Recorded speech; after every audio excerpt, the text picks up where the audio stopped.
Ladies and gentlemen, this is breaking news. In this video, I'm going to tell you exactly what White House senior economic advisor Kevin Hassett told Wall Street Journal editor-at-large Jerry Baker on national TV why the Trump administration supports sending more rounds of stimulus checks to Americans. First off, Kevin Hassett started pointing out how all these economists got the job numbers wrong. They forecasted that the country would lose 10 million jobs, whereas President Donald Trump was the only person that said that the job numbers would be great. He said that even he thought that the job numbers would come in bad. Nonetheless, President Trump told him that he was being too negative and the job numbers would come in great. That said, the country is facing a completely different economic situation. So although the administration is not fully supporting everything that the House Democrats passed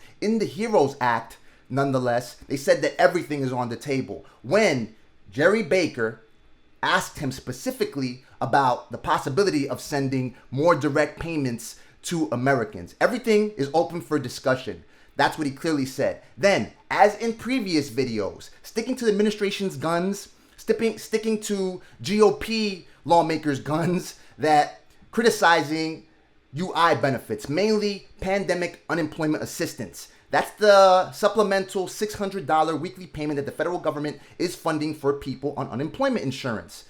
Their argument, again, he repeated that it is disincentivizing people to get back to work. People would prefer to stay home because they're getting this additional $600 check on a weekly basis as opposed to showing up for work. So again, they're supporting plans to get people back to work. Nonetheless, he clearly stated that sending direct payments to Americans will not discourage people from getting back to work. Let me just repeat that.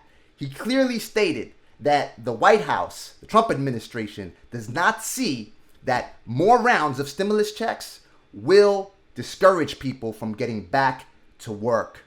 And I agree with him completely, because if they have these, just putting myself in their shoes, if they have all of these programs that are incentivizing people to get back to work, for instance, they want to have Larry Kudlow, who is the director of the National Economic Council, he wants some type of rehiring bonus. They want payroll tax cuts to incentivize people to get back to work, so they're getting more money back from their paychecks as opposed to paying it off in taxes. So if they package that with an additional round of direct payments, then they'll be in a great position to be able to spend on all these industries that the administration is focused on saving, mainly restaurants, travel and leisure, hotels, etc.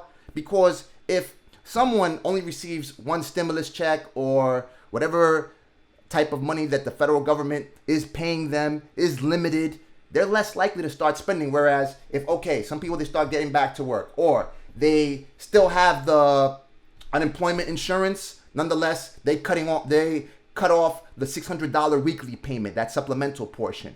Now you've put people in a very difficult situation. Mind you, they intend to cut off or reduce the $600 supplemental payment on July 30th. That's in the middle of the back to school shopping season. That's exactly when they need people to start consuming again, to start buying products, start getting kids ready to get back to school, their book bags, new socks, shirts, haircuts, etc. So they need people to start spending money on products at that particular moment in time to ramp up the third quarter and go well into the fourth quarter, into the holiday season. And for re-election purposes, they have to have things to boast about. They have to have an argument to say, we have the country back on track after this, quote, artificial closing, and President Donald Trump is the perfect person to do that. And each time that these public officials from the Trump administration are speaking, they're campaigning for their boss. He stated that in a previous video, senior economic advisor Kevin Hassett stated that the country needs a business person that's been successful at running businesses like Donald Trump. And pointing out, always, he's already said it like about 2 times based on what I've witnessed, that he was the only one that pointed out the job numbers would be great. So they need, remember, CBO reported that people will only likely consume if they're getting they're getting regular wages. So regular wages plus the incentive with more stimulus, that's going to put the country in a good position, people in the country in a good position to start spending more money on these items that are non-essential, especially with the way you see food prices skyrocketing. The Labor Department reported that the price of beef and veal jumped 18.2%.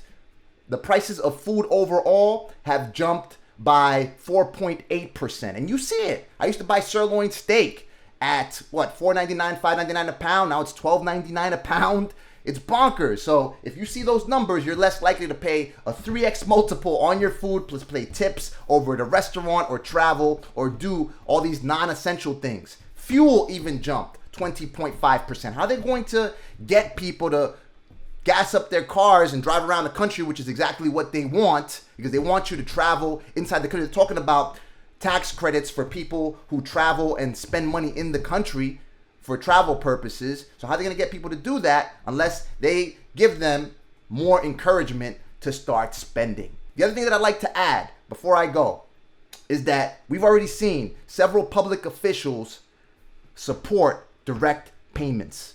You heard Treasury Secretary Steve Mnuchin talking about that they were seriously considering sending out direct payments to Americans. Now, this is the fuel for it. You see that the polls, swing state voters especially want recurring direct payments. They don't even want just another round of direct payments. They want recurring direct payments. So they may have to come in strong with an additional round of payments if that's all they're willing to dish out. If, for instance, they say, we only have time for one more anyway because re-election's coming. So as long as we get one more out, that'll put us in the best position in order to secure that Oval Office once again. And as I said, 74% of swing state voters want the recurring direct payment. So just let me know in the comments section below. What do you think? Watch this video right here for additional stimulus coverage. Click the like button if you like the video. Subscribe to stay on top of my findings. I will do my best to report what other people won't. Talk soon.